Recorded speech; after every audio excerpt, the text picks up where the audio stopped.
नमस्कार, मी भरत मोळे आज आपल्यासमोर एक असा अनुभव घेऊन आलेलो आहे ज्यांना मुळव्याचा त्रास होता आणि भरपूर खर्च केला होता, परंतु बरेच फिरल्यानंतर सुद्धा त्यांना रिझल्ट येत नव्हता आणि ते आपल्याकडे आलेत आणि तिने आपली किंवा आयुर्वेदिकची औषधं वापरलीत आणि त्यांना आलेला रिझल्ट जो आपण आहे तो त्यांच्या तोंडून ऐकणार आहोत.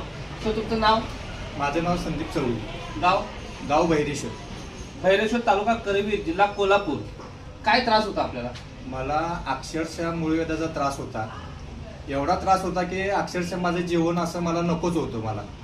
मला एकनाथ हवालदार सर यांनी मला इथला पत्ता दिला होता. त्या पद्धतीने मी इथे येऊन आमची औषधं वगैरे घेतलीत. औषधी घेतल्यानंतर मला एवढा रिझल्ट आला, एवढी माझी वाईट परिस्थिती होते ना काय, ती औषधी घेतल्यानंतर मला 100% 1,01,000% मला रिझल्ट बाहेर त्याचा आलेला आहे. मुळव्यातमध्ये पुढे गेलेला जो त्रास होता त्यांचा तो इतका वाईट त्रास होता की ते सांगू शकत नाही, एवढा वाईट त्रास होता. आणि त्याच्यावरती किंवा आयुर्वेदिक कंपनीचा हा पायल्स टॅबलेट, मिल्क दिसेल ड्रॉप, ट्रिपल टेम्सिन आणि पायल्स हेल्थ ज्यूस असे आपले प्रोडक्ट त्यांनी यूज केले आणि खूप छान पद्धतीनं त्याचा रिझल्ट आलेला आहे. तुम्हालाही असा त्रास असेल आणि किंवा तुमच्या नातेवाईकांमध्ये मित्रांच्या मध्ये कुणाला त्रास असेल तर नक्की तुम्ही किंवा काय इंडस्ट्री प्रायव्हेट लिमिटेडच्या कोणत्याही डिस्ट्रीब्युटरशी संपर्क साधू शकता आणि तुमचा जो मुळव्याध असेल, भगंदर असेल, पिशेर असेल याचा त्रास कमी करू शकता. धन्यवाद.